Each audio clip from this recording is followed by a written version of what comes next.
What's up, everybody? You're listening to Where's My 40 Acres, the Boob Tube podcast, and this week we're reviewing the blackest show on television right now. FX is on Atlanta. Shout out to Donald Glover, man.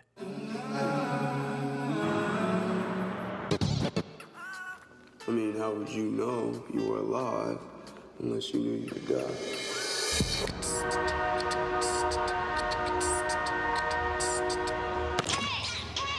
My boy hooked you up. He made you the lemon pepper joints, but these got the sauce on them. Life itself is but a series of close calls.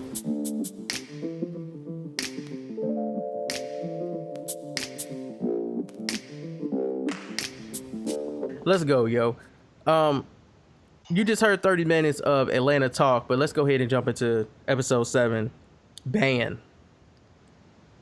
Nigga, this is my favorite episode of the season. I think every episode progressively is becoming my favorite episode of the season. Like I've had like up until this part, the second episode was my favorite.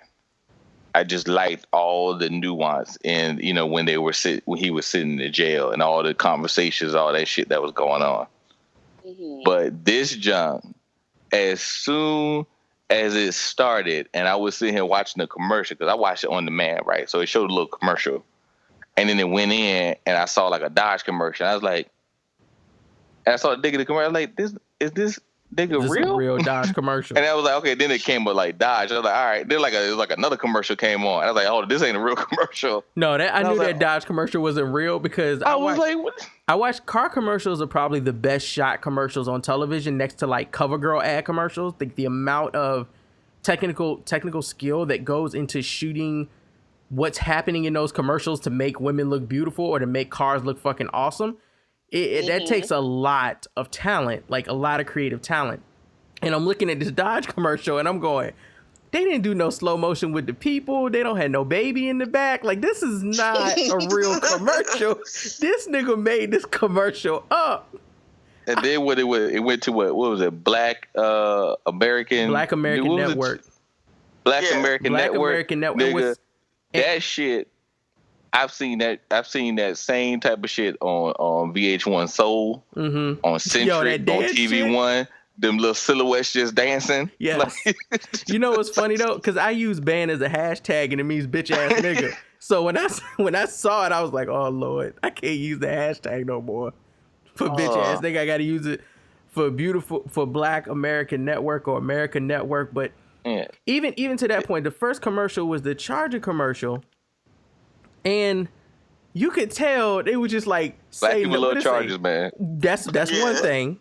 And the other thing was it said some shit like say something without having to say anything. And I was like, that is a terrible commercial. When the dude started talking, I was like, all right, this ain't a Dodge commercial. Like, that is a terrible. Like when it was just random people walking up the stairs, turning around and looking at his car outside. This is not a real commercial. And I remember their PR game for Atlanta is really good especially on Facebook. Like if you don't follow Atlanta's Facebook page, you are missing out because they do recap them little clips. Pictures they put up there and stuff. Yeah, but they posted a picture. They posted a picture of Paperboy sitting at the table before the episode aired, and it said, "Make sure you watch the commercials." And I remember that when I saw the Dodge commercial, I was like, "Oh Lord, these niggas got fake commercials mixed in with real commercials. This is about to be a mess." And not the fact that they just had it in the beginning, because shows have done that. The fact that when it went out, it was again fake commercials, and them shits flowed seamlessly into the real commercials. And when they did it the second time, I'm sitting here looking at it like, are they gonna do like they're gonna do like it's a whole episode. They're gonna do like it's a whole episode. And that shit came back and I was like, yes, thank you. Like about 10 minutes in, I was like, this is my favorite episode. I ain't seen half the shit yet. I was like 10 minutes in. When they went to the first commercial break, I said, "This is my favorite episode." All right, so before we get into there are, I think there are 8. So let me see. There's the Dodge Charger commercial. There's the 3 Arizona. of them. Right. There's 3. Okay, so that's 1, 2, 3. There's the Arizona Tea commercial. There's the Mickey's commercial. Nigga, that Arizona Tea commercial. Hold on. I'm just naming them. Don't mess me up. There's 3 Charger commercials. The Arizona Tea commercial. The Mickey's beer commercial. The Swisher malt liquor, the Swisher Sweet commercial, Sweets, yeah. The Psychic Network Nutella. Hey man, did you call that number? Nutella sandwich and juice commercial. No. Me and my girl called that number. No, you didn't. Yes, we did. All right, we'll get to that in a second. There's the You really did? Wow. Yes, we did. There's the Coconut Crunch commercial. So I think it's 8 total. Am I missing a commercial? I think I can't. I think that's it. All right. So out of those 8 commercials, which one was the BET parody one? What you mean? Didn't they do like a spoof on BET? No, that was that was the whole show.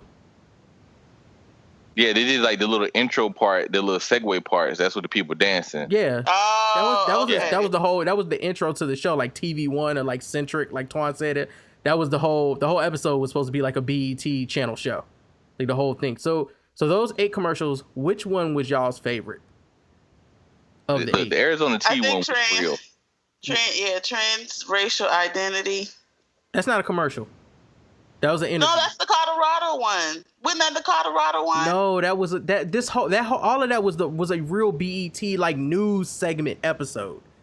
Okay. He talking about the fake commercials. The fake commercials. There were fake commercials. Oh, you're talking about that? Yeah. Oh, okay. I don't know. Don't mind me. So which one of the fake commercials, not the whole news segment interview? Fake. Even though that was great, but I don't know which one was my favorite. I'm gonna say right now, the Arizona one is real. Yeah, that was my favorite. That's my favorite one. Okay, because I get my Arizonas. I gotta get my Arnold Palmers all the time. Rest in peace, Arnold Palmer. You know, so I get those all the time. My ass to this day, I don't know if y'all got Wawa around y'all. I do not go to Wawa for shit. Oh, you crazy? I still don't understand because we don't have Wawa, so I don't know.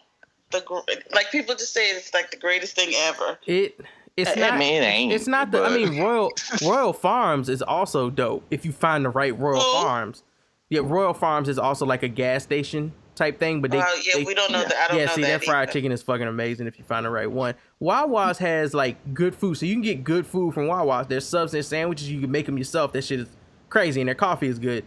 But I mean, it is what it is. It ain't like gonna send you to heaven or no shit. It ain't nothing that you gonna like.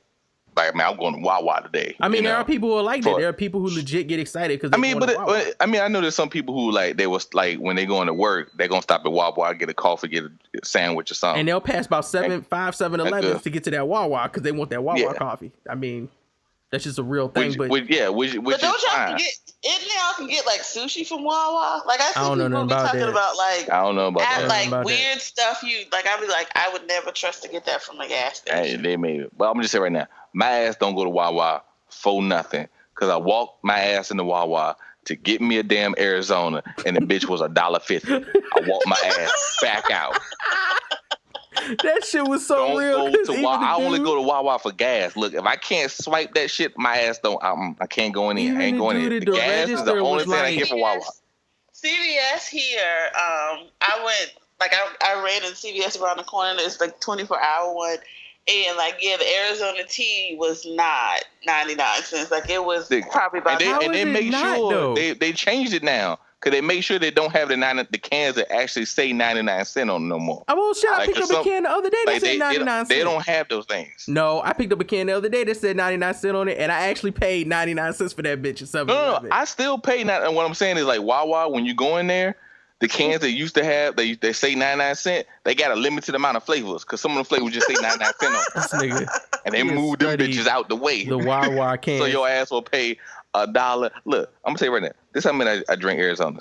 Arizona, you get 99 cents. Nigga, if you don't wrap this shit up so we can get back to the show. Your ass can go to Dollar General and get 85 cents. Get upset about Arizona. 79 cents you get them at Family Dollar. You go to Walmart, they 50 cents sometimes. So. No, I was mad at those people, but the can say it. And I love that was a part of the commercial. The price on the can, though. Like, they even put though. Like, they put though. The price on the can, though. I want to know, he had to get permission from these places. To Dodge, Arizona, Swisher Sweets. Of course. But, I mean, it was free advertisement. It's still great, It legit was free advertisement because niggas ain't gonna stop buying Arizona teas because they saw that commercial. If anything, niggas already love Dodge Chargers and Arizona teas. But that fucking and Swishers. Of course, like all these commercials are ridiculous. So we'll talk more in depth about each commercial. I just wanted to hear what y'all's favorite was, and it seems that Arizona Tea really struck a chord where everybody on this show, because that shit has happened to all of us. We're like, the price on the can, though. I felt that. My man took his headphones off and everything. It's like, the price on the can, though. And even the nigga behind the register was like, it is. The price on the can, clerk like, though. man, if I could change the computer, I got you. But he was like, he looked the customer in the face like, can you explain why this price ain't 99 cents to me? Because I just swipe shit and take money and give back change, but the price on the can, though. All right, so they opened up with the Dodge Charger commercial. They do the black silhouette dance to the soul-centric, the soul Aquarian dance shit. And they jump in with Montague, with that ugly ass music to open it up. Oh God, it's so ugly. And the person playing it's the Franklin Montague show, and the person playing Montague is Alano Miller. He's one of the stars of Underground. I actually shot him. He's great. I actually interviewed him at Comic-Con this weekend. So when I saw the episode, I was like, this nigga, I wish I'd have seen this episode before I interviewed him so I could ask him some questions. Some Montague-ish questions, but it's okay. He's great in Underground. He's great in Underground too, man. He's a great actor because the character he plays here, Franklin Montague, is a complete and total what's Don Lemony ignorant ass self-hating black boy.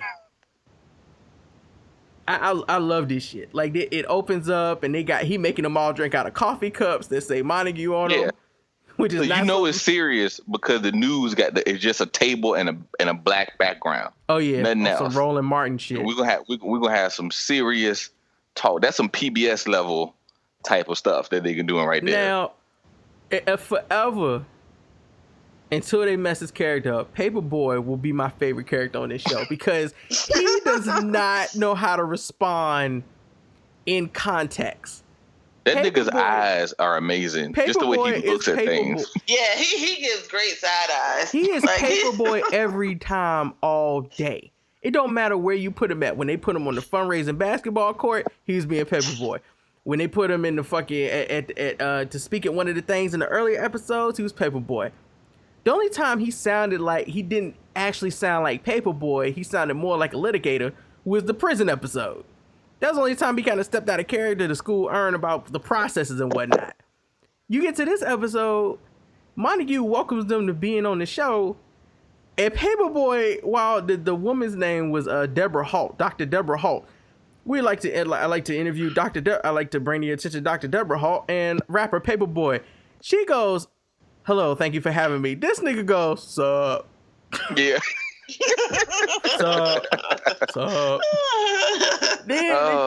Paperboy, what was the book she wrote?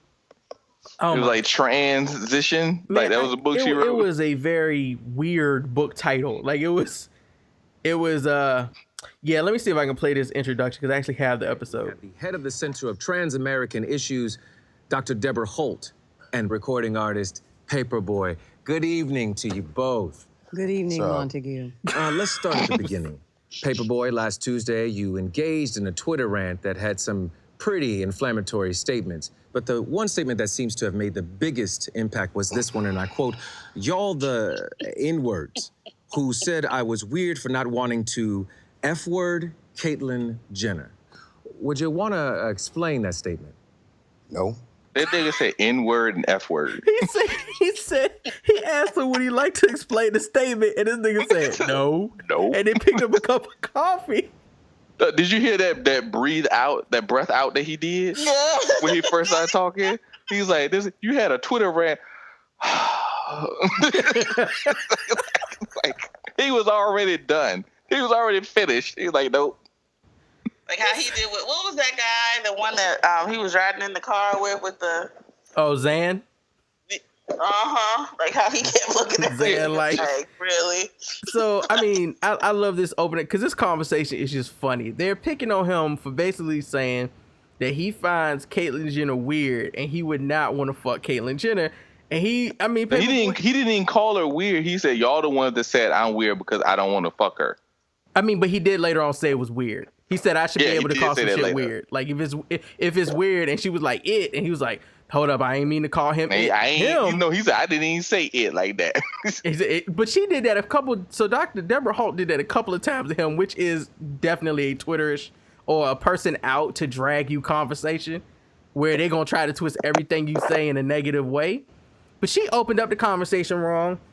I love that her whole argument was that black people, we're going to have issues to the trans culture because the trans culture has just hit a more major mass of people. And because we have an identity crisis in the black culture, we're going to have a hard time dealing with trans culture. With male masculinity. Right. And she also said, like, us giving up our power. And then he kind of looked at her like, the fuck is you talking about? I'm black. What power? Then that's when he got to the point of conversation. He was like, yeah, tell me about me. Tell me about me. And she said, well, Mr. Paperboy. He said, yeah, mister. Go ahead. Mr. Paperboy. I mean, it's that quintessential thing where you see rappers on these news things, and the only reason they bring them up there is because the rapper has said one lyric, one tweet, something somewhere, and bring them up there, and then basically that rapper is now persecuted and has to represent the entire rap culture, which that treatment as a whole is how a lot of people treat black people. We have to answer for all the stuff that every other black person's ever said. Yep. And and that's the first thing that stood out to me when I watched it, because that's when Cameron went on Bill O'Reilly. That's when you see a lot of these dudes be on CNN and stuff. I mean, you brought up the about that junk while Ludacris lost his Pepsi. One of the Pepsi sponsorship. The Pepsi joint.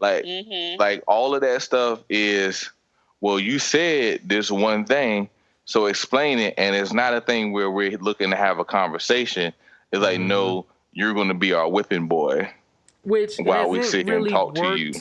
Out for them lately, because this episode I feel like was inspired by the Killer Mike and Jason Whitlock interview, where by the end of it, Alano Miller's character is just trying to find something negative to separate the camaraderie that Deborah Holt even and when they Paperboy started agreeing with each other. It is like the Killer Mike and Jason Whitlock interview, where Killer Mike is constantly giving him the answers that he did not expect a rapper to give him, and is in turn schooling him when he came to give class, like schooling the professor. And Whitlock is so fucking butthurt, he starts to sound like the ignorant nigga on the show, not Killer Mike. Whitlock does that with all. Well, he's a bastard. So I mean, that's why he got fired from ESPN twice, right?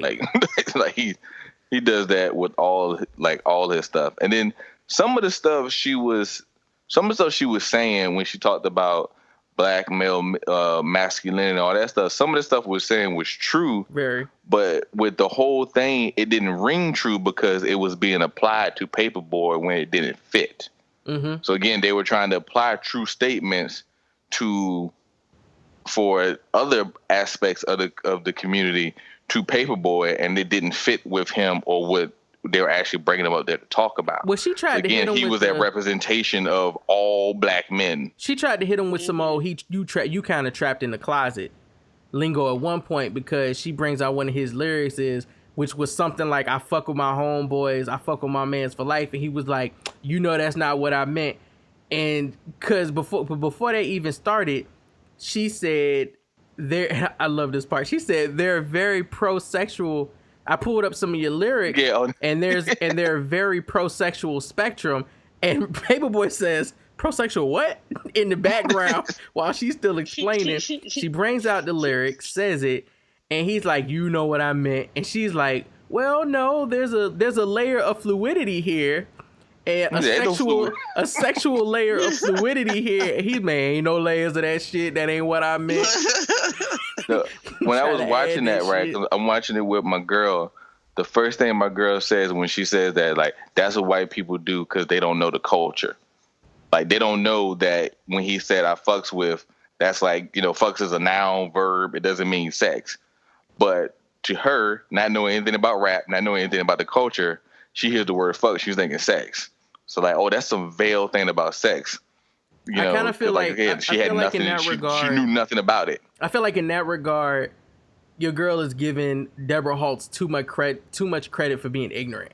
I think when white people like Bill O'Reilly and shit do stuff like that to us, they know exactly what they're doing. They know exactly Bill what O'Reilly, yes. Mean. I've met a lot of people who just don't know. Like, I'm not saying, like, and I feel like those people aren't necessarily on the attack when they do it. Like, they're more talking to you with a question mark over their head, trying to pull some shit together to develop a side to a counter. But I feel like the way she did it in this episode, and she even said, I do know what you mean. Like, she basically did kind of exclaim, I know what the lyric means, but there's a layer of sexual fluidity to it. Like, no, it's not. I felt that she came at it she was coming from an intellectual level, where the Montague dude, he was coming from the Bill O'Reilly level. He was coming like, I know this and I'm gonna get you down. Where she was just trying to be like, even though you say this, almost like a bad therapist. Oh, you say this, but there's always some hidden meaning behind it. It's like, no, the meaning is usually exactly what I said. And everything was very black and white with Franklin Montague, because he opens up saying how like Paperboy says, they read the tweet, and Paperboy's like, man, I ain't say all that. That ain't what I meant. Y'all just think it's weird because I don't want to fuck Caitlyn Jenner. So Montague responds to him with, how long have you disliked Caitlyn Jenner? And he's like, out the blue. Right. And Paperboy's response to him was, man, I just found out they exist.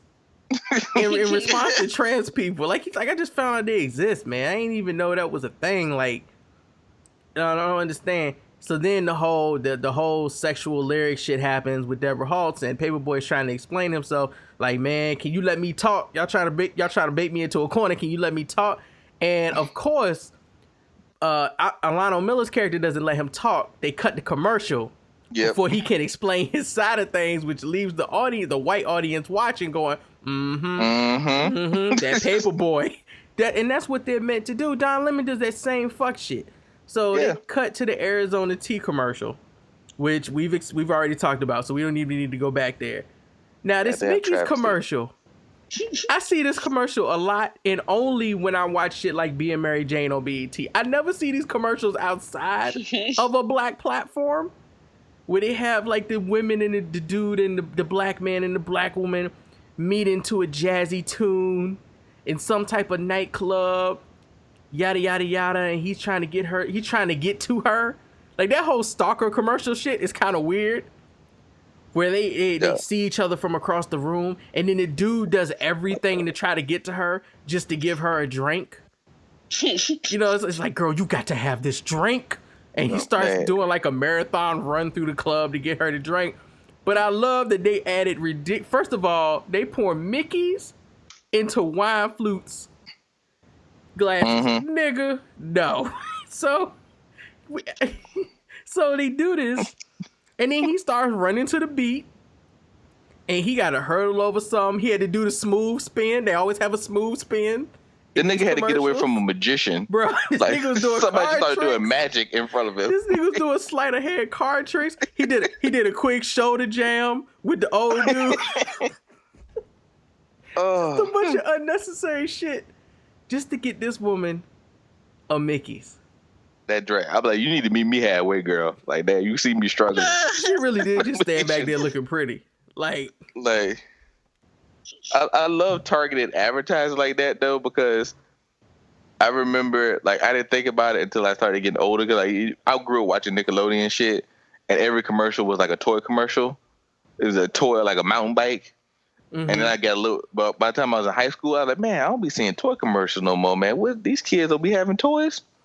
And like, no, carry your ass back to Nickelodeon and watch cartoons and shit, and you will see all them cheap ass commercials for the mountain bike that you want. And then you like, no, that was the first time when I was young. I was like, okay, that's targeted advertising. And if you watch BT, TV One, Centric, your ass will see the blackest of black commercials for companies you didn't know made black commercials. Yep. So for products you didn't know, like I didn't know there's do-rag commercials. I didn't know do-rags had commercials. Oh hell yeah! I thought everybody just had a do-rag. Centric. What? Yeah. You don't see them black ass hair commercials anywhere. If you see a black woman hair commercial, it's that commercial with old girl from Lion Babe. Is it Lion Babe? I think it's Lion Babe. Yeah, that's Lion Babe. And she's just tossing her hair around like that's a regular hair commercial. That is not the that's one the with Pantene Pro V. Yeah, them is not the commercials you see on BET with the black. Y'all remember Just For Me commercial? Yeah. Oh yes. That was only on BET. Yep. Oh yeah. Or when Soul Train came was on the commercial. Dude, I still see pink hair commercials like the pink lotion. Yeah. Yeah, pink lotion. Oh yeah, they still do. They only do them on black channels though. Like they don't do shit. White people don't use pink lotion. Yeah, or if they do, they're not telling us. So they're not using no pink lotion. So they come back, and before they left, to cut the commercial, Franklin Montague says his last name is terrible. Franklin Montague says that they're gonna bring up a story about a young kid who's having trouble finding equal rights.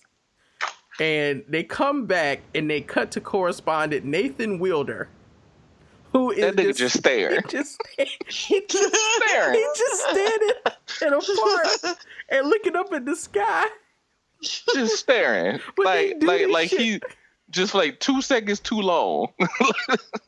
Like nobody told him you on.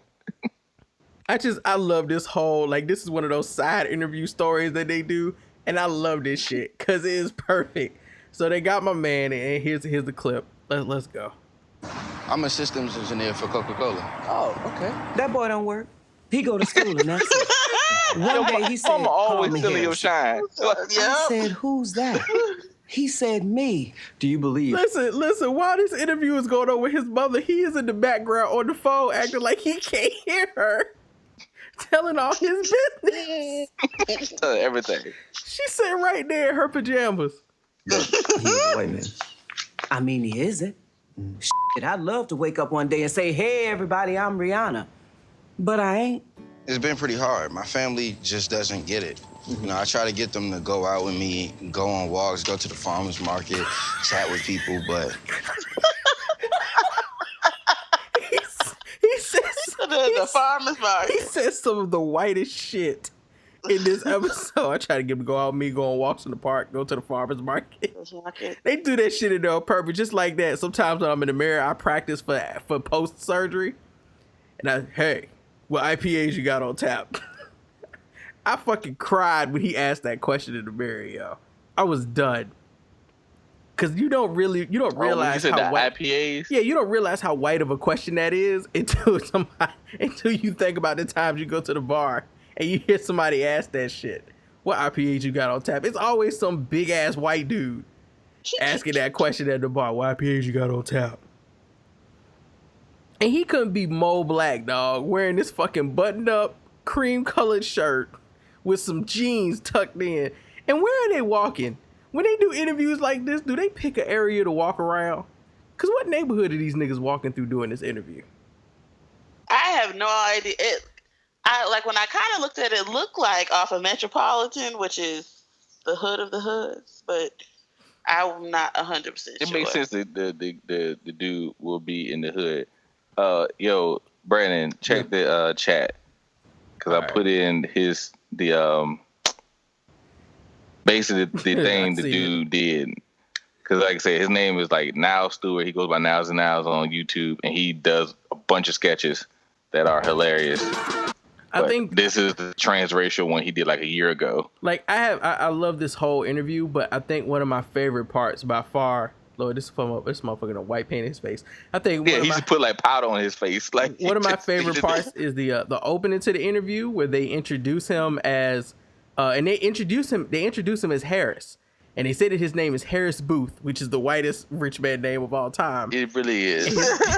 It only needed like the third on the end. His name is really, he was born, and they say he was born Antoine Smalls. Okay, and they cut to him, and they said, I used to always be around white people, like, why am I not getting the respect that I deserve? And then I realized, I'm white. And I'm 35. Oh. He added the 35 part after. Yeah, he added about good 15 years of his life. And I'm 35. So let me see what this clip is that you sent me. Possibly can to help and to aid the community. So what do you have to say about the allegations of your ethnicity? I believe that's a very... Are you black? Am I... Are these your parents? Yes, yeah. So you're aware that they're black? One more question. Quarter brick, half a brick, whole brick. Hey, we got him! What? That was him mimicking when Rachel Dolezal got caught outside in an interview, and they were like, "Aren't these your parents?"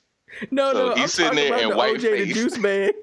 They trapped him with the had OJ them the two Juice things, and they trapped his ass with Gucci Man. Is that Gucci? That's what they trapped. No, OJ. It's OJ. Juice Man, right? Said, hey. Yeah, that's OJ the Juice Man. Yeah.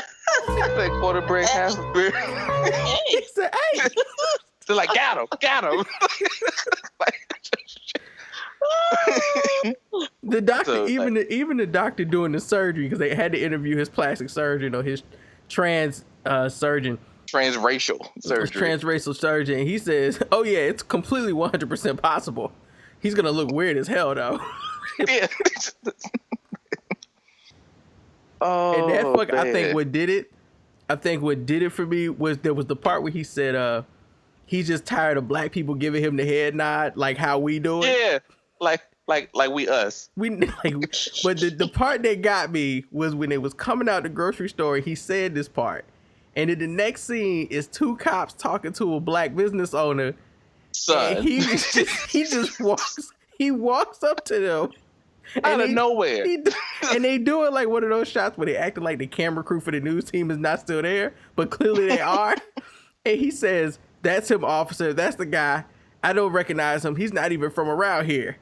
And the guy goes, I called them. And not only is the store owner looking at him like, what the fuck is wrong with you? The black cop especially is giving him the greasiest eye, yo.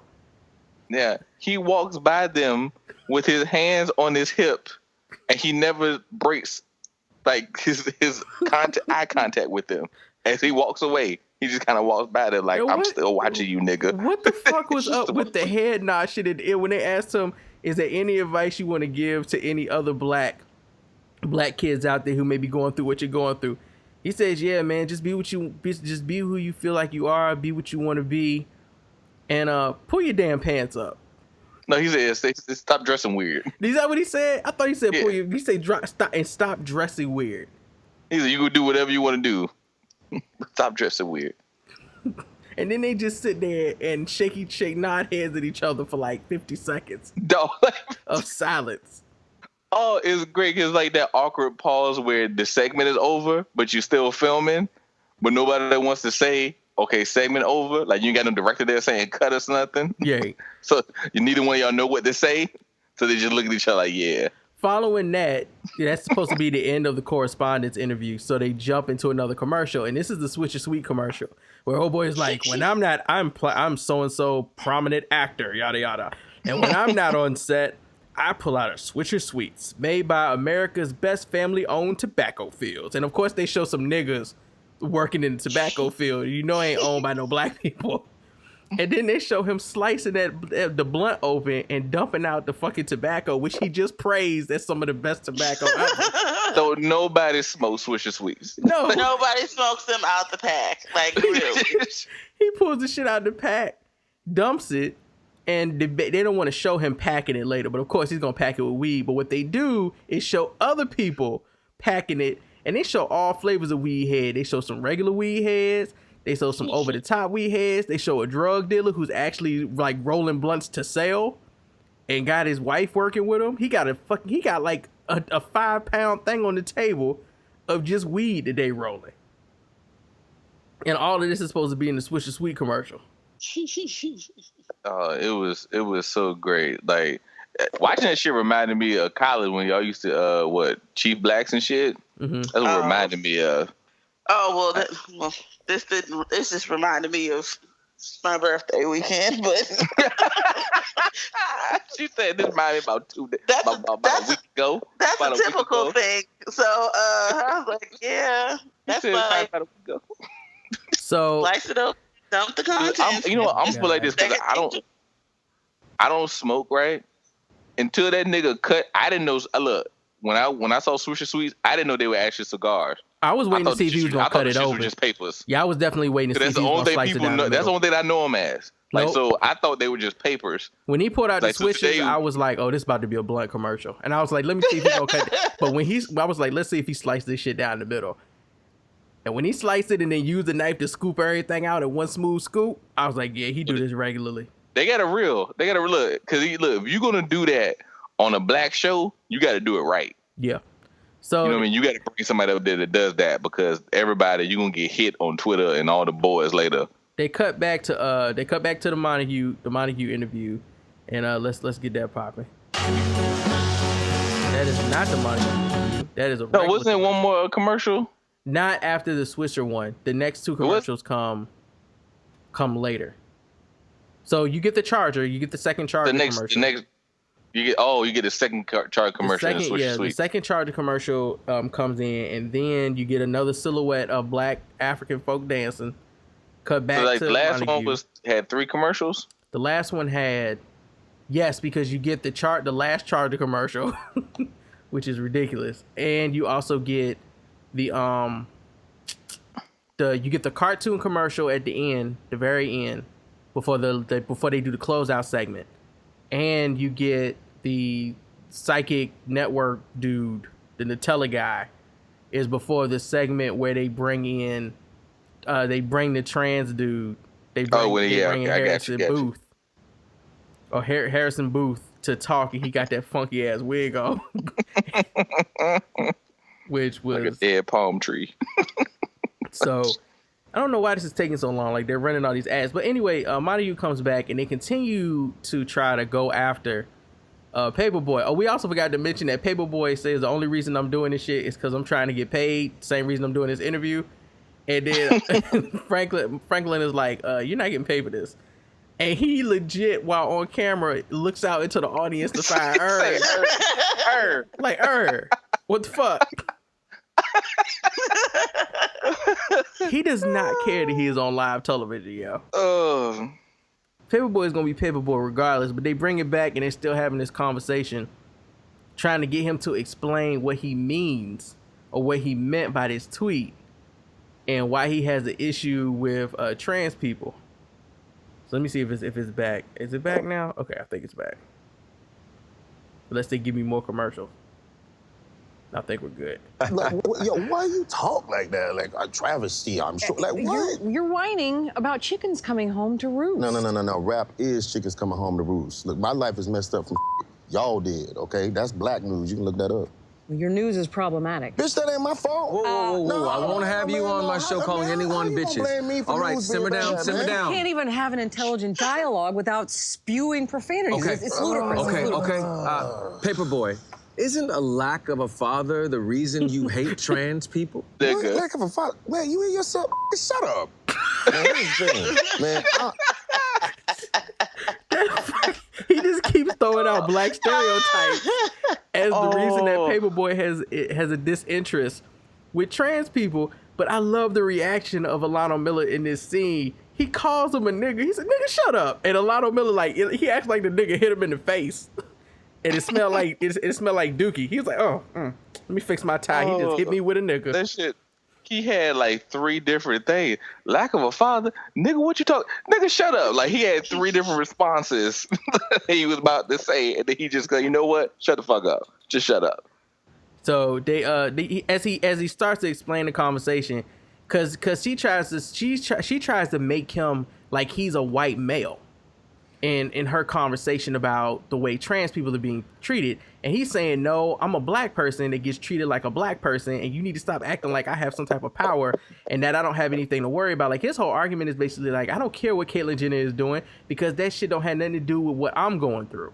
Yeah, he was like, that's a rich white man doing what rich white men have always done, whatever they want to do. He's like, that doesn't affect me, which it would, again, that's a true statement of people. And yeah, some people, when they hear that, they automatically go, oh, you're denigrating that person. It's like, no, that person does not affect my life. Right. If that person's doing something and they happy, fine. But I don't need to have this big care about it because it doesn't affect me waking up tomorrow. It doesn't affect my bills tomorrow. In the, them like trans as a people is one thing, but this one person, that doesn't do anything. Yep. So he finally gets to the point where he's just like, because he keeps using profanity. He's like, you can't even say hoe in the cut no more.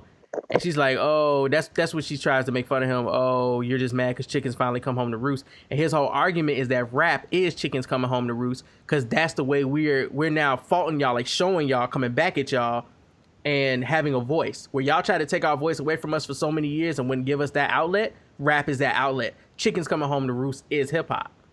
We getting ours now without y'all's help, against y'all desire. That's what he means. And I thought that was a dope concept for him to flip that way on her. And she got it. But what I thought was really funny was she kind of understood it, but they didn't have that connection until she said, well, you still saying, what can you say about the shit you say in your songs about women and shit? He's like, freedom of speech. And that's when she goes, huh? Can't argue with that. Freedom of speech. He pulled the freedom of speech card, y'all. I agree. And man, that made Montague hot. Oh, he was mad because he tried to bring that shit back in. He tried to bring it back. What? He's like, but nigga, you hate black women. But your music is detrimental to black teens. Yeah, but so is all rap music, right? I mean, and rock music before it was taken over by rap. Yeah, I agree. You hate women. What? These motherfuckers.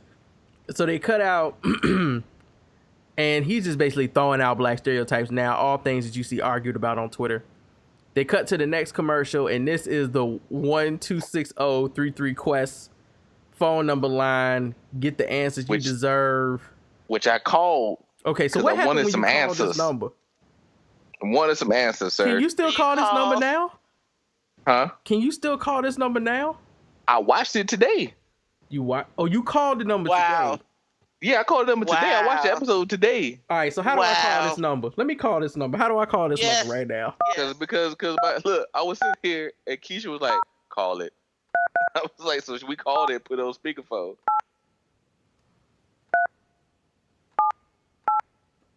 Oh, it's so great too. How do I call it? How do I do the thing? Didn't we have this trouble before? Like it'll let me dial the number, but it won't let me call it. Like I don't understand how to call it after this. Mm-hmm. Like I have the number here. Bruh. The dialing pad is up. How do I call it? I can say. What's it? 33QUEST.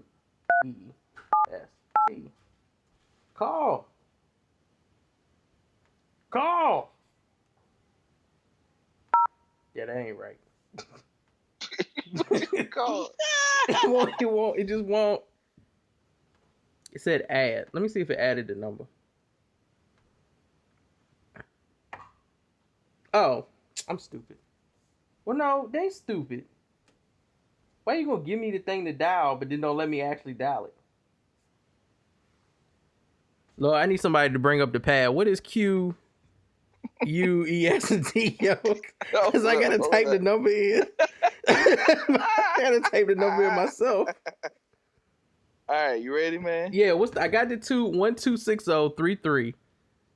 What's the rest of it? 7. 8 3 7 8. All right.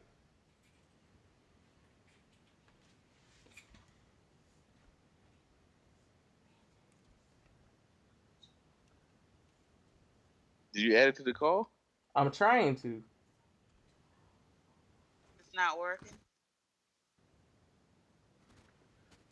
Let me see. All right, so let me see if I can add it. All right, there we go. It should be calling.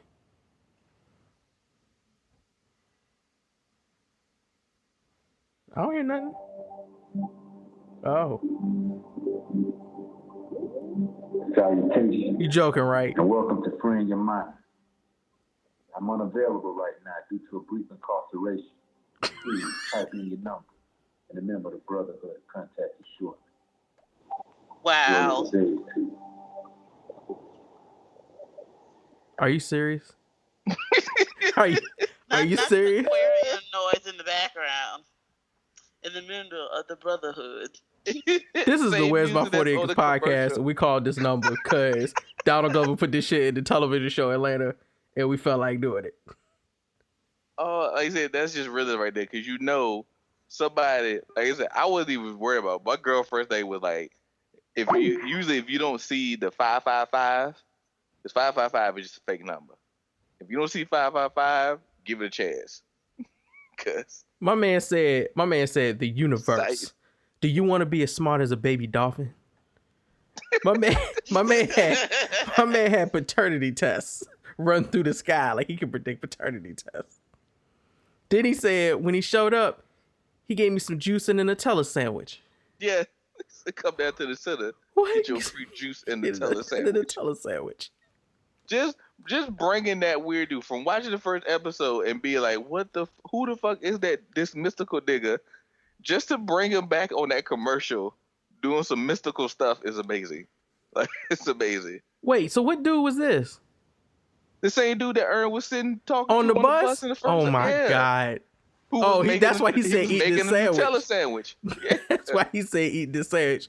Now, the Dodge Charger commercials, we knew there was a story to this. You knew it was getting dark. You knew it was a story to this shit, and I love the story. I'm not gonna tell it though. I'm gonna let old boy tell it, but I love the story to this shit.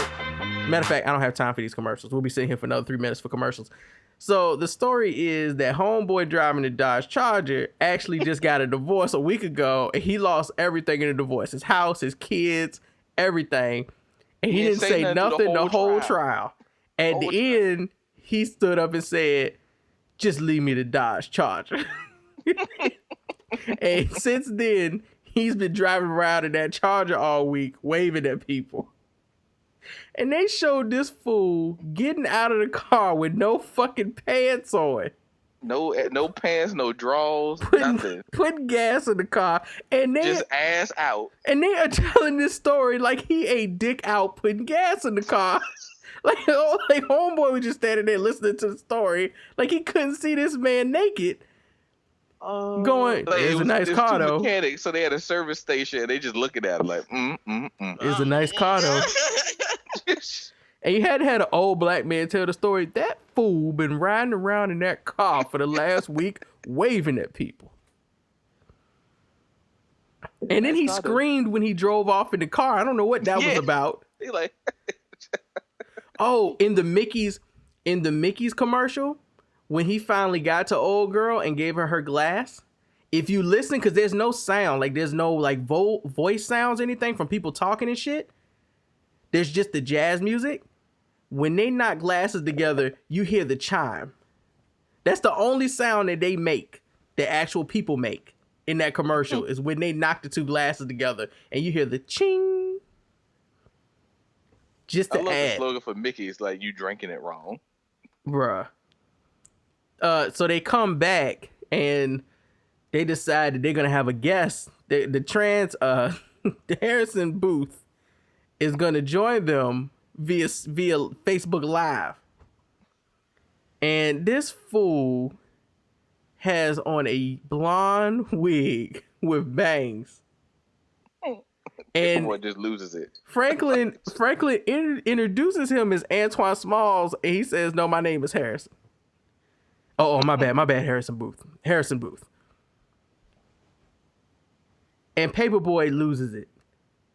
Like, he just loses it. He asks him, did he go Super Saiyan? He said, nobody told you. He called them felon degenerates. Yeah, he's like a fake Ellen DeGeneres. Felon degenerate. He said, I can't believe you showed up with the bangs. Like, nobody told you not to do the bangs, bro. Like, nobody has bangs anymore. And like a dead palm tree. He said you look like a dying palm tree. That's real. My man was killing. Oh. And if you listen to Harrison Booth while he's talking, he just saying a bunch of random shit. He's like, oh, we just out scouting new places for my golf course with my imaginary friend that I just made up. If you listen to what he's saying, Yes, say that shit like it's I caught accurate. that with my imaginary friend I just made up. I was like, what? So he says this shit and fucking they're just having this conversation. Of course, Deborah is all upset now because Paperboy can't stop laughing at him and cracking jokes. Alana was trying to interview, Franklin is trying to interview him. Old boy giving ridiculous answers. This whole shit has just imploded. It is falling apart because of this live. And then he gives, Harrison Booth gives this explanation about why he's okay with Paperboy laughing at him. Because basically he's saying the intelligence of black people does not allow them to be able to comprehend being a trans person. Which Deborah, no, they actually cut the commercial. While Paperboy is still catching jokes, they cut the commercial and old boy is just saying, you know, hip hop is a way of expressing yourself, yada, yada, yada. I think it's okay. So they cut the commercial and this is the Coconuts commercial. With Cree Summers doing the voice. I don't know how people didn't know that was Cree Summer. It was Cree Summer and Keith Michael Richardson. Okay. Both of them, Keith Michael Richardson was the wolf. Both of them are two very, very famous black voice. I mean, Cree Summers is in every cartoon that was your favorite cartoon at one point. Yeah, She's both of them. Like, if you want to go to their IMDb pages and you will see they are full of cartoons. So I appreciate it because like that was for Donald Glover. That wasn't just a chance thing. That was a direct thing. I'm making this animated junk, so I'm gonna go get like the best in the business, most famous black voice actors for cartoons out there to have them do the jokes. Yep. So Cree Summers is doing this, and basically it's this commercial about police brutality. Yeah, it's supposed to be a Tricks commercial. About it's supposed to be. That's what it starts at. So let's see. You all right? He's fine. He just doesn't want to go to jail. You sitting on my back, man? Sir, be quiet. Yo, you sitting on his back? He just He's trying to steal your cereal, right? I mean, it's just cereal. He can have it. Man, I'm just hungry, man. They don't let wolves in stores, man. Step back, guys. I'm going to lift the offender up. We are now going to our feet, sir. Let's go, sir. Let's go. Nigga, I could be eating these kids. I'm out here eating cereal. Hey, it's cool. We just give them the cereal. No, only kids can have Coconut Crunchos. You know that. That's a whack law. Man, this commercial is everything. When old boy is on his back and has him on the ground being arrested, it says, no, he just doesn't want to go to jail. That's why he's acting like this. And then when he says only kids can eat the Cocoa Drinks, he pauses. Like he's thinking about all those times he ate some of that cereal and he's not a kid. Which Cree Summers' character points out by pointing at his stomach. Then they just get into, why did he call the little girl sir when he asked her to back up? That's when he started like crossing that line and he didn't see a kid anymore. They were playing on that thing. Okay. That's what I kind of thought that, but I wasn't sure if that's where they were going with it. But okay, so let's get into this explanation from this part where old boy Harrison Booth completely implodes in the interview. Really can't blame rap or the hip hop culture. He's just expressing himself to the best of his ability. And I will defend his right to do that. He's telling a story or like views from the streets, you know, like a ghetto news. Okay. But Harrison, don't you think that the rap community and its treatment of trans people and homosexuals is indicative of a larger problem in the black community? One that makes your lifestyle unacceptable? No way, not at all. I mean, a man wanted to turn himself into a woman, that's just unnatural. And I don't think we should have our kids thinking that that's okay. So I will support that message. Wait. What are you saying? I'm not into gay marriage. That is gross. Why would I ever tolerate something like that? The marriage is meant for a man and a woman. Not that. That's an abomination. We no. How can you say that with the discrimination you were just talking about? I mean, it's the truth. Are you crazy? This crazy. I love this scene because Paperboy has not played into this fuckery. He is just letting this fuckery play itself out and enjoying it the whole time. Like, Everybody was trying to be on this dude's side and defend him, and come to find out, he's homophobic as hell. It also plays to when they interview these type of people, and just because they are of one minority group, they assume that they fall into these things of supporting all these other minority groups, and they don't. You know what I mean? Like, he still had his own individual views of this. So it's not just because just because somebody is gay doesn't mean they're going to support the rights of all these other people. Just because somebody is black doesn't mean they're going to support the rights of all these other people. Yep. So they were just really surprised and shocked, which a part of me feel like they shouldn't have been, because the nigga did turn transracial and turn to like a white dude from the Midwest. But she was complete. But the whole show was about trans everything. Right? She just went. She was like, she was being liberal. How do you do that when you being discriminated against? Like, how do you have that type of view? And it was just surprising. She was being an extreme liberal, which will allow you to dig yourself into a pit of fuckery just like this. When you start just randomly supporting people because they tell you that they want their rights for certain shit and you don't really know where they stand, you bring them on the show and you got their back, and then they come out and they say some fuck shit like this, because that transracial shit is bullshit, okay? Complete bullshit. But gay, homosexuality is real. That's not like, they're not making this up. That shit is greatness. Because she just supporting him just to show support. Not because it makes sense. So then when he turns around and bashes something that actually does make sense, then she's flabbergasted. She's completely thrown off her game. Oh, I made a mistake. The other voice actor guy is not Keith Michael Richardson. It is Kevin Michael Richardson. Well, that is a different person entirely. Yes. Kevin Michael Richardson does a bunch of voice acting, very prominent voice actor. Yeah. I think we got everything. I think that's the whole episode. One of my favorite episodes. It was like really, really experimental to take this thing of taking the entire episode and making it an episode of, basically this was an episode of the Montague show, and all that stuff in it, and like, being brave enough to do it and everything like that, and also just be a departure from it and be weird, but also know that your audience is going to get. Like, that whole thing had a viewpoint, and it's still just like every other episode of Atlanta shows you different sides of Paperboy. It shows you different sides of everybody on the panel. It talked about a bunch of black issues without you feeling like you were being preached to. Like, there was so much in the episode that you could dissect from the commercials to, you got a commercial that talked about police brutality.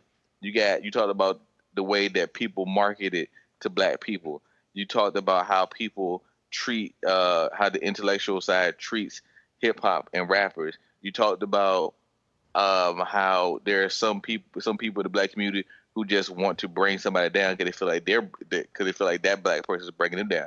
You had the white woman who's out there fighting the good fight but don't really know nothing about the fight herself. You had all these things like in one episode, and it was done smart. It was done so intelligently that you can dissect it, but the whole episode doesn't feel heavy. Nope. And it was funny. It was funny. It doesn't feel like shit. it's some after school special. You just watching the episode. It was funny. It was still funny. It was just funny, man. And the commercials like really just balanced everything out, because only some of us get those commercials. Like, I'm sure some people are like, the Arizona commercials, I don't get it, but we get it.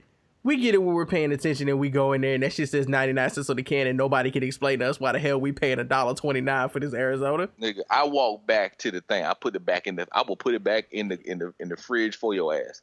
And that Mickey's commercial, you only find Mickey's on the bottom shelf of every store you ever go into. Mickey is never dead center for you to pick. So the fact that they would turn that shit into a champagne-ish beer is complete bullshit. And the Swisher Sweets, man, all these commercials was black ass fucking commercials. Like that. This episode could not have been an easy episode to put together. I'm guessing this might have been the episode that took them the longest to put together, because it was just so many outside plays. Like, they had to get the cartoon done, they had to professionally shoot the commercials, then they had to actually shoot the episode. You know, they had to do the correspondence interview. Like, this was just, it was a lot going on in this episode. And it's only 26 minutes long, man. Y'all should do a craft beer killers on Mickey's Malt Liquor. Stop it. No. Deidre's not going to do that. No. I don't even know why you We'll suggested never. that. Don't even utter those words. No. Oh, my God. Said malt liquor. Hell no. See. Let me see. On Beer Advocate, Mickey's Why Malt are you Liquor. looking up Mickey's on Beer Advocate, though? That's not what that app is made for. I just Googled Mickey's to see what came up. If a Gucci Mane song don't come up, then it ain't real. I don't even know why you Googling it. Real talk. Like, should not come up. Like, nigga, are you serious? Should come up. We don't aggregate bullshit. Like a burr? There's different profiles. 85% burr. 85% more burr. All right, y'all. Well, that is it for our Atlanta episode. Episode 7, B.A.N. or Illuminati Sex. If you've heard Paperboy's song Illuminati Sex, which we haven't yet. And we'll holler at y'all next week when we return for episode 8, which supposedly is about Darius.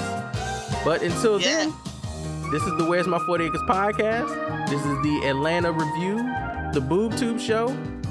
Y'all enjoy yourselves. Oh, we have a voicemail. Let me stop. We have a voicemail. I forgot we had a voicemail. About the show? Well, yeah, actually about the Atlanta episode, yeah. Oh, well. It is from our homeboy that plays with the Alabama Shakes. So let me see. It is from Paul. Let's see. All right, here we go.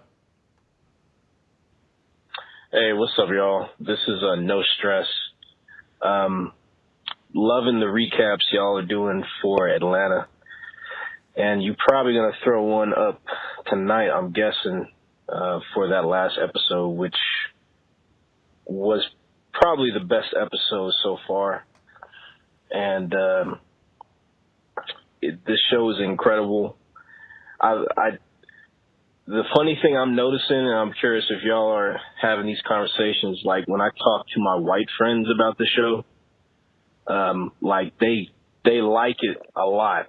They dig it, but it's got so many layers that I have to like explain to them so many aspects of stuff that went right over their head that it just emphasizes more to me that Donald Glover is a game changer with this show. And I'm wondering if y'all are finding that. I'm trying to find articles where people are reviewing it and they're giving the props that they were giving shows like Louie or Mr. Robot. I'm reading a lot of favorable reviews, which is really dope. But I just want to see him get his full props on not just doing a dope show, but doing a layered show with so much depth and at the same time funny as hell.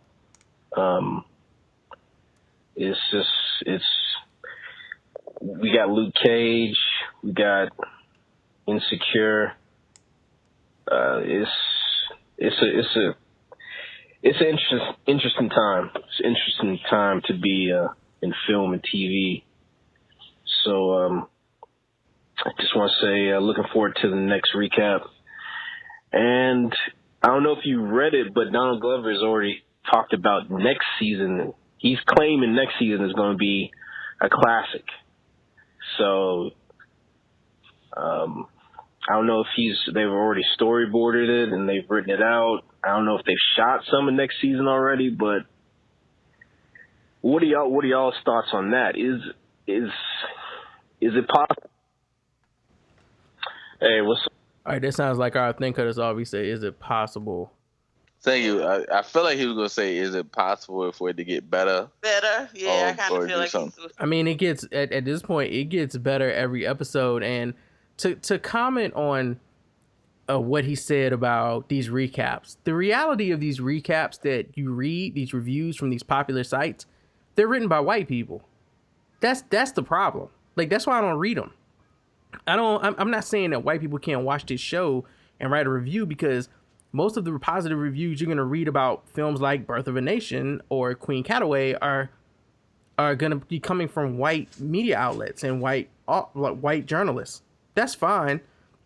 But to really peel back the layers on this show, you know, as a black person or from a black perspective, you have to have black voices actually doing the reviews and the recap, which is why, one, I just like talking about this show, but two, I felt like we really needed to do this because I didn't want there to be all these white people talking about how awesome this show is and no black people having discourse about over this show and really talking in depth about what is happening in the front and behind the scenes of the creative processes involved in this and putting all of this together. And the fact that we haven't had anything like this, despite all of the shows that are out, we were getting closer and closer to stuff like this. And now you're going to see more of it. But, you know, Paul named a few with Issa Rae's Insecure on HBO and Atlanta on FX and Queen Sugar on OWN, and then you have Survivor's Remorse on Starz, you have Power, you have Empire, you have Blackish, you have The Carmichael Show, which you can still watch on Hulu. I'm trying to figure out if there's a show I'm missing at this point. There's so many black shows that it's actually hard to keep up with. You have Pitch, about the girl who plays baseball in the major leagues on Fox. There are just a lot of black shows right now. Like, if you're just not in tune with them, there's Greenleaf, which I think is also on OWN. They're just way too many for you to be like, I haven't found a black show that's black for me. Like, all of these shows are black shows, and there's variety to them. There's not just one type of black sitcom going on. There's a bunch of depth to each of these shows and variety and watch. So if you don't like Insecure, you might like Queen Sugar. If you don't like Blackish, you might like Atlanta. If you don't like Power, you might like Empire. If you don't like neither, you might like Survivor's Remorse. I actually count Ballers as a black show too.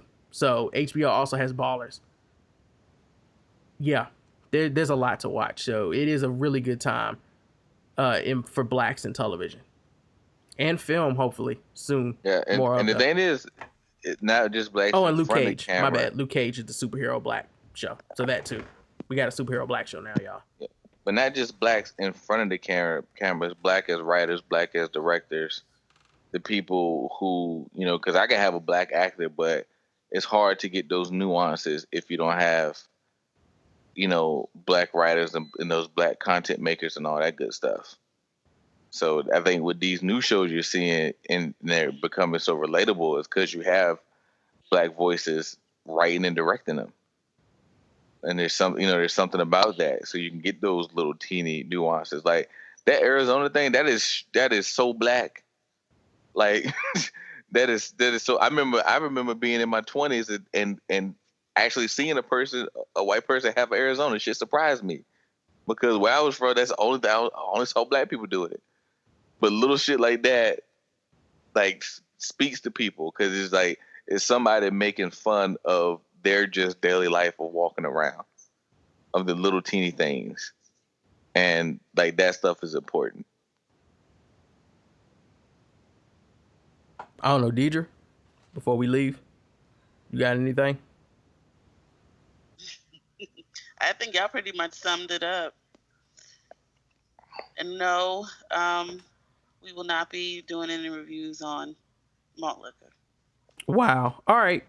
Well, now back to... She like, I gotta make sure that is there. Yeah, because Twan's trying to fuck up the game, y'all.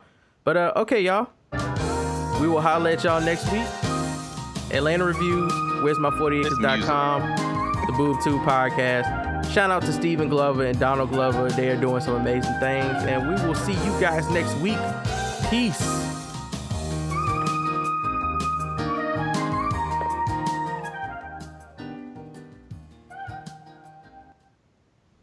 To make a show that includes him dating a black woman. We'll do anything to get coins from a black woman, but avoid them at all costs in real life. Matter of fact, I should even be happy. At least it wasn't another black woman that would have been made a baby mama. Listen, these niggas gotta get. This is how it starts, and then that ain't surprising. Y'all were growing, but when he was on that girls episode, I could totally see him being with Lena Dunham. Lena Dunham. Yeah, Dunham. Man, again, these are this, and you can't do this. Like, people need to remember who's raising these race traders. Right. Mm-hmm. He knew what he was doing, wiping those social media accounts at the convenient. You can't do this. At the convenient same time. Nope, you can't do this. You can't disregard a nigga's blackness when he's rapping and claim that he ain't this and he ain't that and he ain't down. And then when he got a show that you like that's black as hell with an all black cast and his popularity and is actually done well, be mad that he dating somebody outside of the black race. Niggas ain't want to claim him 2 years ago. That's bullshit. And they've been calling that man weird for years. Donald Glover ain't caught a fair one from the black community in the longest. They've been calling this nigga weird. I remember when we used to defend his albums every day on Twitter. He can't rap that well. This nigga need to stick to doing comedy. Like, they did not want to give him any respects, like any regards. Now he got a popular show that they watch and they upset because he ain't dating. He might not have a kid with a black woman. It's not even the fact that she's not black that's pissing me off. It's the fact that his dumbass is making a black show with a black woman as the love interest. Black male celebrities love doing this, and they're not slick. Stop creating a false image to lure black women into buying your coins. It's annoying, too, because as black women, we eat this shit up. Be wise with your coins. You can date a white woman all you want. However, do not fool black women into buying your shit. I don't understand how he's. A show about a struggling black people in general, where he has a black baby mama. She got her own shit. He trying to get his shit together. They raising a black baby together. Is a problem because it's a false image. In what area, ma'am? Idaho? Like, no, that's a real image. Just because it's like fucking Mike Coutts isn't really Luke Cage. You can't really shoot him, and he not. But you know that was funny too, because I did a little digging. In the comic book, did Luke Cage marries what's the girl, the Jessica Jones girl who's white? Jessica Jones. Like, you look, niggas be so mad. But you can't do this. Like, you can't be like, oh, he not portraying real blackness. Yes, he is. And y'all don't be having this issue with Shonda Rhimes. Motherfuckers was watching the shit out of, what's that show with Kerry Washington? I can't even think what the name of it is. Oh, Scandal. Scandal. The show opens up with her fawning over a white man. In a position of power, she is sacrificing and subjecting her whole career to some white dick, some pink peen. And niggas was not moved at all by this shit. Like, women were not upset by this. They're like, yo, I like the show. I like Shonda Rhimes. It's good writing. And that is your right, because that is the story that she's telling. But you don't even get to turn around and look at brothers and be like, oh, he ain't dating a black woman. I got a problem with that. I can't remember the last, it was one point where Sanaa Lathan kept making films with white dudes. You can't do this. I understand that it upsets people sometimes, but should I be looking at shows with black women dating white dudes, or should I read comments from black women fawning over like Michael Fassbender's and Momoa, like Jason Momoa? Like, should I be upset that black women fawn over him? No, if you find that man attractive, if you would do things to that man or let that man do things to you, I don't think it's a problem with that. But you especially can't be mad over a nigga you ain't even want to claim 2 years ago not being super, super fucking black. I mean, it's 47 pages. Jesus Christ. Oh my. That's some gosh. Nigga, yo. That's some angry nigga shit. Like, that's angry. 47 pages. I wouldn't even go in there and try to drop a logical comment. There's a couple people that are saying the same thing we're saying, but nope, that's not the place to say it. And then so somebody says, so are we going to boycott Atlanta? I mean, are you? This is a pattern with a lot of black male celebs. I'm mad that black men love creating fake image of liking black women in order to garner our support. He was the same person that said he would never be with a white woman because he wanted someone who understood his struggle or something like that. So yes, he's the fraud. He always talks about his obsession with Asian women.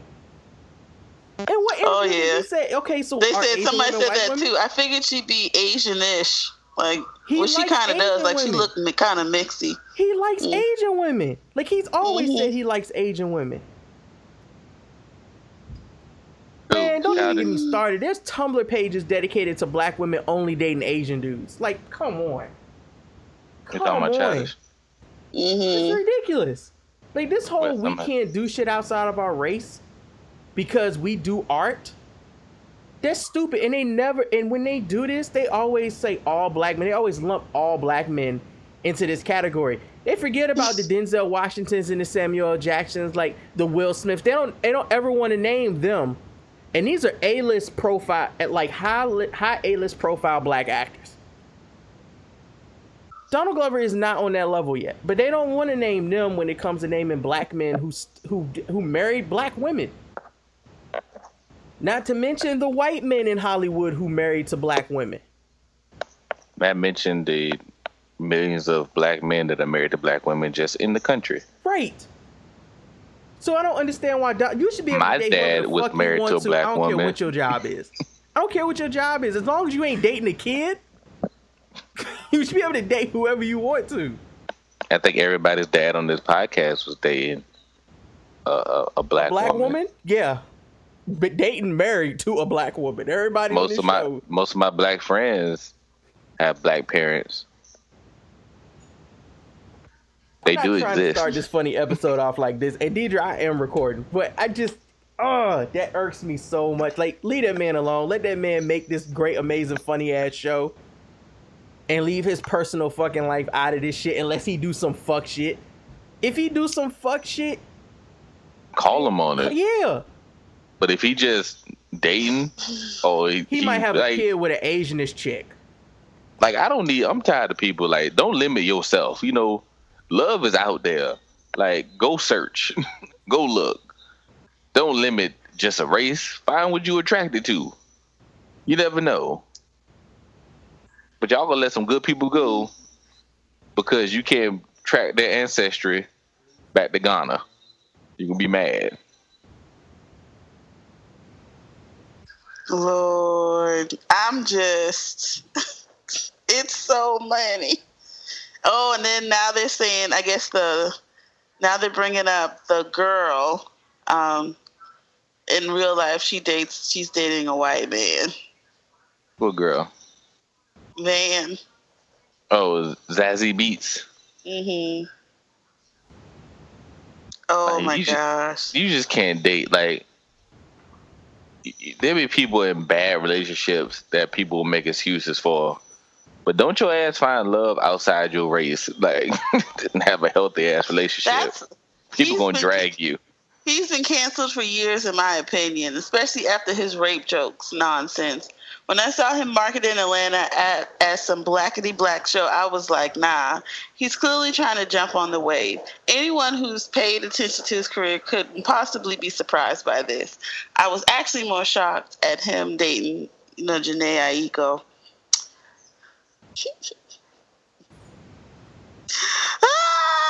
That's just hilarious because, like, the pressed of the pressed. Oh my god! Where is this from?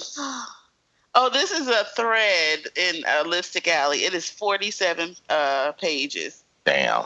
And it just says, surprise, Donald Glover is a dad, welcomes child with his girlfriend, and they have a picture of the girlfriend and him.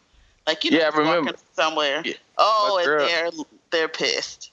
My girl was like, oh, Donald had a baby. I was like, oh, well, shit, congrats to that nigga, And she saw that. She said it's a picture of him, and I didn't look at the picture. She said it's a picture of him. I said, oh, cool, and that was it. That was our whole conversation about it. And it started because some people said congrats. Some people, did some shady stuff. But the post that sparked it all was where is it? Typical and typicals in all all caps and bolded. Typical black man. He has the audacity to make a show that includes him dating a black woman. Will do anything to get coins from a black woman, but will avoid them at all costs in real life. Matter of fact, I should even be happy. At least it wasn't another black woman that would have been made a baby mama. Wow. That was the catalyst. Like when every time I see something like that, there's a part of me that gets mad. There's a part of me also that's like, man, who hurt you? Like somebody hurt you. I don't know, your daddy, ex-boyfriend, somebody hurt you. The dude you currently with.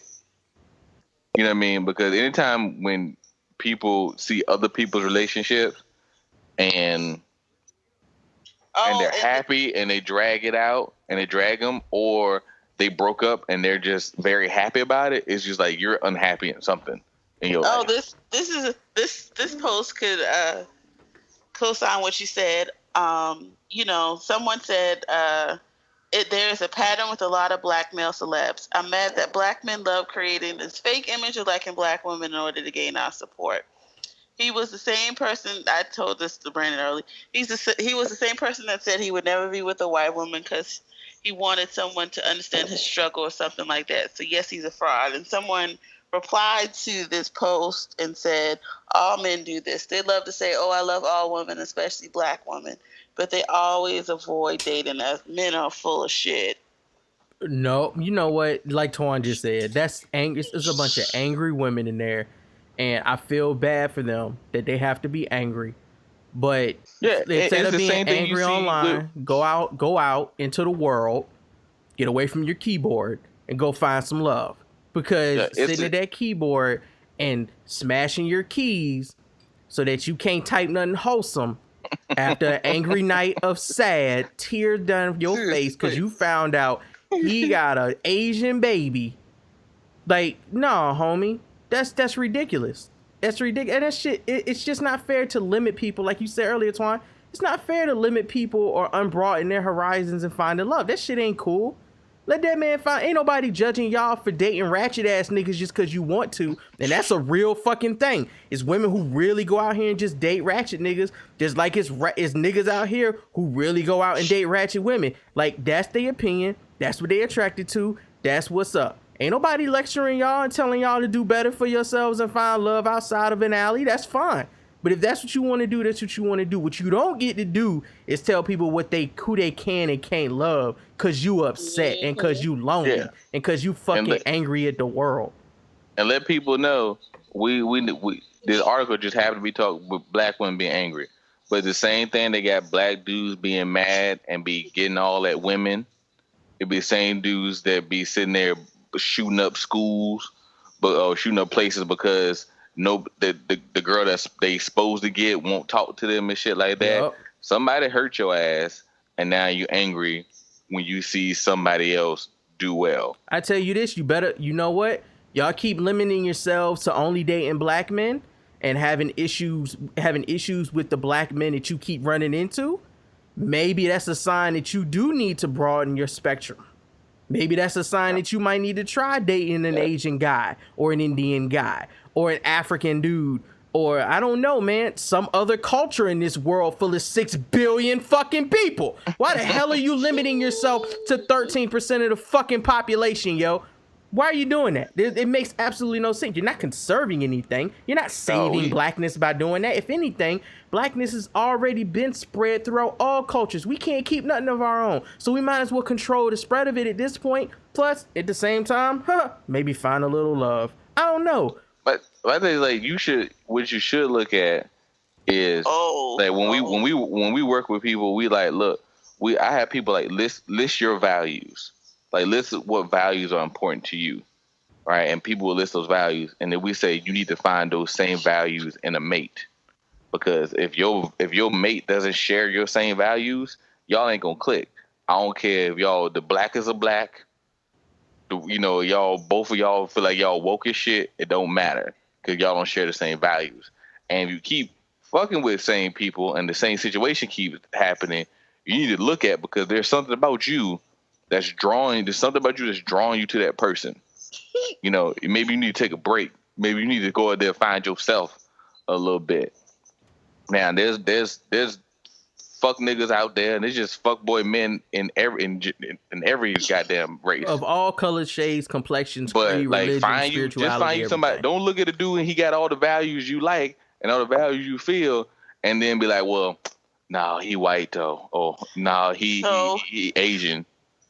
This person said, why are y'all surprised? I'm telling you, save your outrage and tears for black people who are contributing to building our community. You should be able to see right through the bullshit when it comes to black men, especially black men in Hollywood.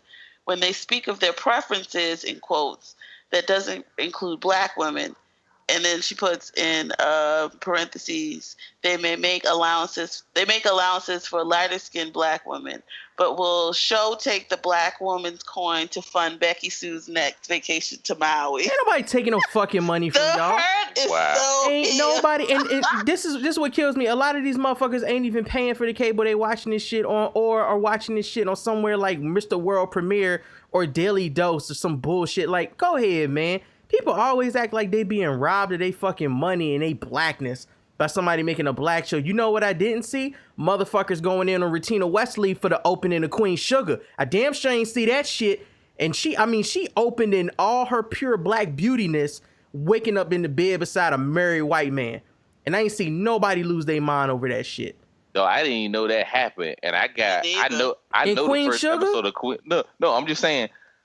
I didn't hear I was on Twitter. I haven't watched it. I was on Twitter though. I could tell you what the first episode is about because everybody was tweeting that shit. Did you see any outrage about her waking out of bed with a white man? About her waking up with a white guy. Exactly. Nobody. And it's the opening scene. It's not like the last scene. It's literally you see the opening of the show, the credits.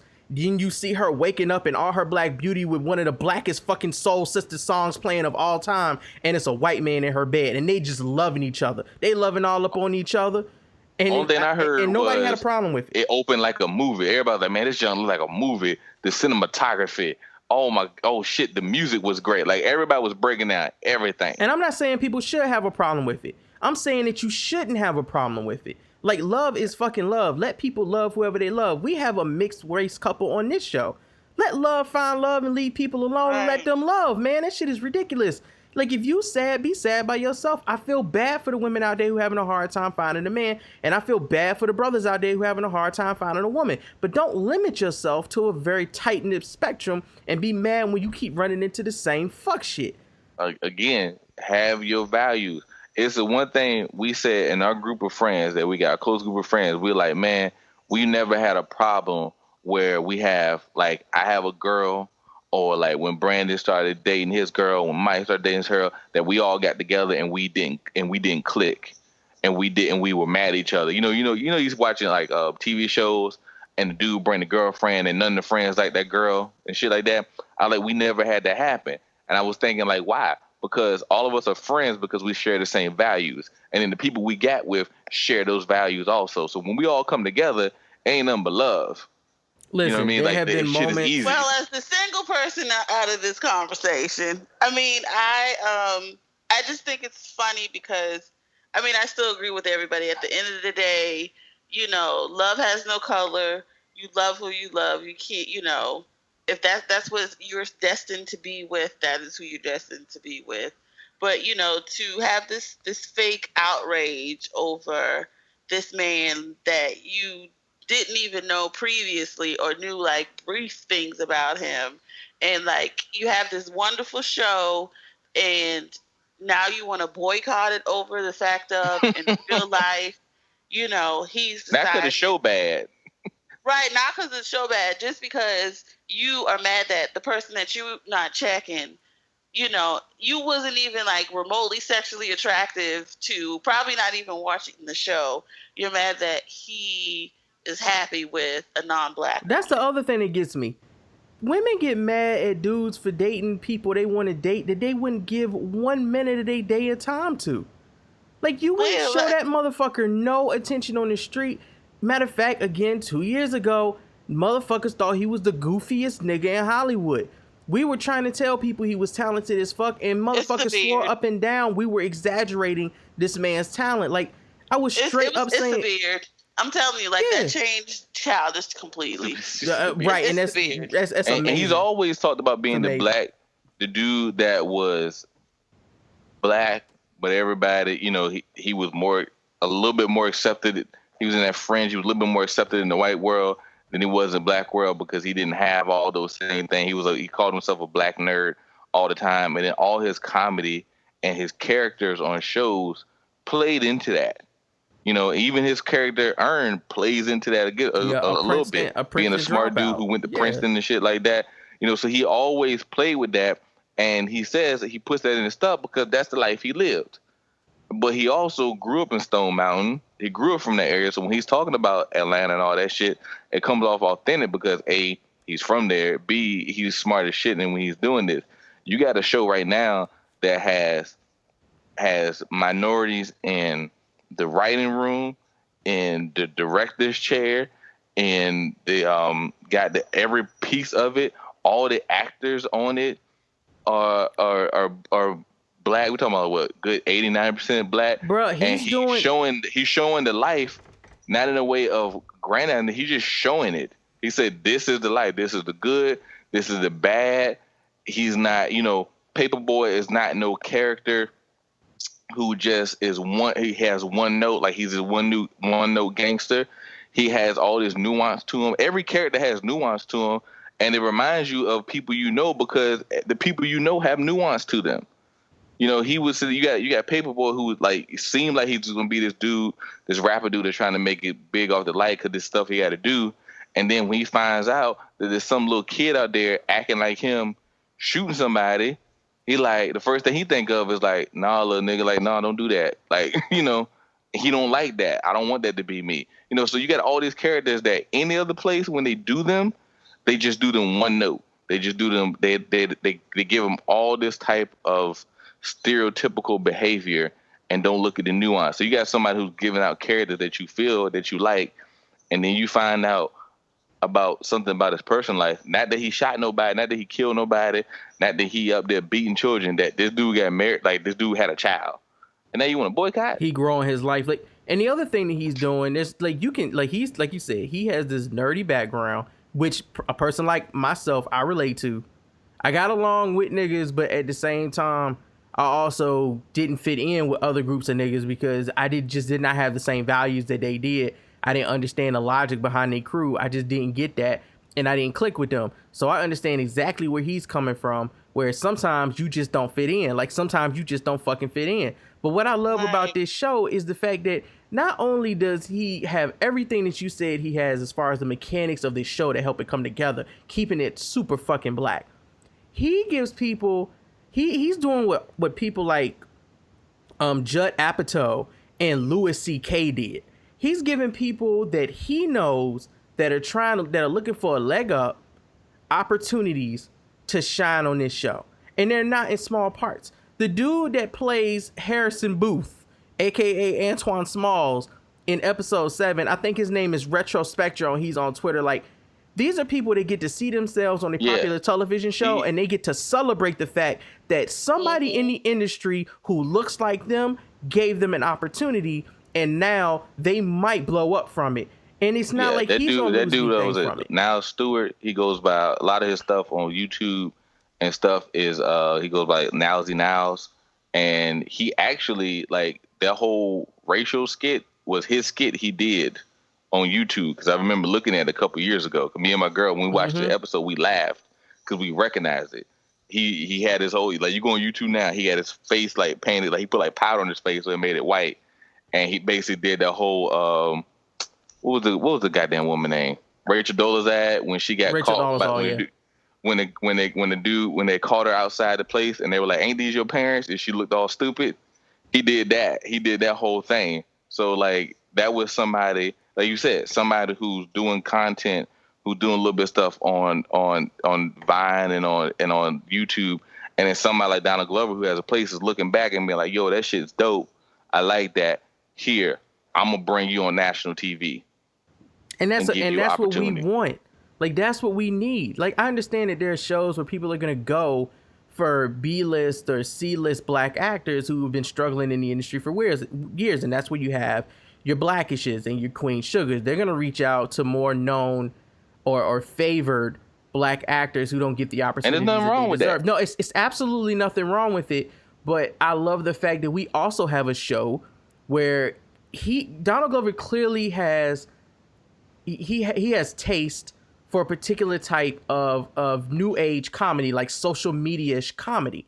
And he's reaching out to those people. Right. So he's reaching out to people because he understands what they had to go through, and he understands what it's like to be a YouTube phenom or be YouTube successful. So he's giving them opportunities the same way that HBO is giving Issa Rae opportunities, and Issa Rae will turn around and give other people those type of opportunities. There's just a variety of ways that Black people, Black actors, singers, writers, creators are going to get opportunities now because we have our foot in so many fucking doors that we just kicked open. And y'all want to boycott this man because he got a kid with somebody that's not Black? Who gives a fuck? Like, he got a Black ass show. His show paints us in a good light. It has real Black conversations. It's very well done. It's fucking funny. Like, my dad calls me every week now. Before this show started, I told my dad, you need to watch Atlanta. And he was like, what you talking about? That show where them niggas be walking backwards in the commercials. I said, yes. He said, man, that look like some bullshit. I said, I'm telling you, it's gonna be funny. He watched the first fucking episode, called me, man, this shit is funny. And he called me every week now, every week. Man, you see Atlanta last night? Man, that shit was funny. That shit is funny. And that's good. My pops is in his fucking mid to late 50s, dog. And he can watch this show and relate. Like, I know we know people like that. I got family members like Paperboy and them. So I know when he watch it, he be like, man, you know he sound like your cousin, right? That boy sound just like your cousin, man. And that's what Donald Glover was trying to create when he created this show. And no white person was going to be able to create this type of show for us. Nobody was, because they weren't in that deep to be able to do that with us. And not to make it extra ignorant too. Yeah, like, and it's not even ignorant to like. It's not even ignorant, like bamboozle shit type ignorant. Right, because that's how it normally is a lot of times. When they try to make it like very Black, like it gets to the point where it's cooning almost. Yeah, it's ignorant that's your cousin. This is everyday life. Like, I know a lot of people, especially from Atlanta, and I think that a lot of people from Atlanta love this show too, because even just that part of, like the Black experience and living in Atlanta is like so real from where they go and, like the people that they interact with. Like, it's, even though it's relatable to other people in other areas, like certain parts in Atlanta, like it is super, super like relatable. Like Homeboy, like we said in one episode where Homeboy was, trying to direct them to park, a certain way, and he was like pretty much like the homeless. Like that's Atlanta all fucking day, especially in Edgewood and the rest of them places. Oh, that shit is so great. That shit is accurate as fuck. Because I said I got bamboozled one day like that too. It's so accurate. But you know what I'm saying? Like, I don't know. I just don't understand how can you be mad at him?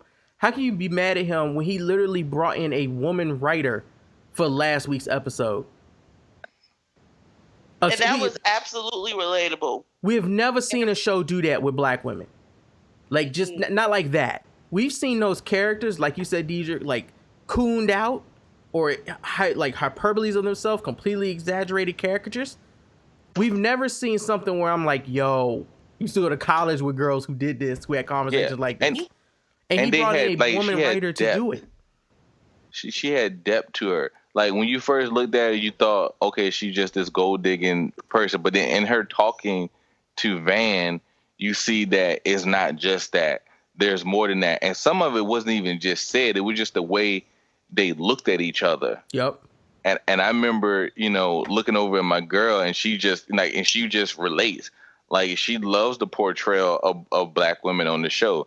Like I said, straight from that, that whole episode of straight doing that to the little details, like having their hair wrapped and shit like that. She's like, this is Black women. This is what Black women look like.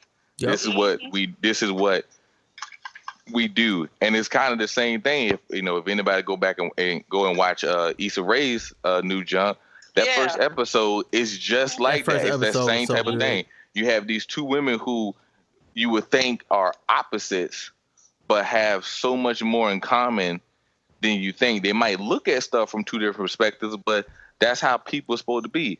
But they respect each other's perspectives, and you're gonna have that little, you had that little time where you're gonna check each other. But in the end, it's nothing. It's nothing major because everybody was doing it from a place of love. She was trying to get her to pull up from a place of love. She was trying to get her to be like, look, respect where I'm from and everything like that. And then you looked at her, she's like, both of them had a little bit of jealousy of each other. Both of them wanted a little bit of something the other one had. And then that's why they're friends. And like, that shit is just relatable. Yeah, I mean, as people grow apart. Hey, do you watch Survivor's Remorse? Yeah. No, because I don't have. Bruh. With stars? It's stars? It's stars. Yeah. Man, if you ever find a way to watch it and you see the episode that they did with Teyana Paris and the light-skinned model and the debate that they had about complexion, like that whole episode was about complexion wars. And it was a real conversation. There was no point in the conversation where I was like, I completely agree with Teyana or I completely agree with this light-skinned girl. They both were saying things that made sense and were understandable, and they both said things that was kind of like, "No, you being a bit selfish right now." It was the realest conversation that I've watched about complexion on a show, and walked away from going, "Damn, yo, I honestly don't even know how this could have been fixed, like to not end up this way," because there's so much internalized like anger about the way women of different complexions are treated in the industry, to the point where both of these women are just trying to do what they feel like is the right thing to do for them. And in the process, they kind of understand where each other are coming from, and they kind of don't understand where each other are coming from, because their experiences have been different, but at the same time equal. It wasn't like one was brought up better than the other person. They both had to deal with, issues with their complexion and hate, whether it be from women of lighter complexions or women of darker complexions. Like that whole conversation they had was so real. And the fact that we're getting shows like that are doing this now on television, and you want to boycott this motherfucker because he had a baby with an Asian woman. That's your sacrifice. Like y'all, I guarantee you the same Hotep niggas running around telling everybody we need to go see fucking Birth of a Nation despite fucking Nate Parker's interviews. We need to go see the story of Nate Turner despite, because it ain't Nat Turner, despite what this motherfucker has said in interviews. Nope, I'll watch Atlanta because it's more real to me than what he's saying in that fucking movie. Like, I'm not doing it. But all right, we spent way too much time. That was like 30 minutes. Oh yeah, I'm sorry. I mean, I was just... No, that's a conversation that needs to be had, because it is something that's gonna spark controversy on Twitter. Nigga, it is 47 pages. 47 pages of angry. And I mean, it's like I said, there are some people in here that are saying pretty much the same things we're saying. Like, one, do you understand this is a show, and the show and the characters that they portray is absolutely different than, what real life is. So, you cannot, put two and two together. But the amount of people that think otherwise and are like literally pissed. A lot of sour grapes out there, yo. Right, and to the point, like I said, now you're talking about boycotting the show because, the whole thing about you're giving coins to this black man that is pretty much, showing black love and all this stuff in black light and exploiting all of this stuff. And it's like...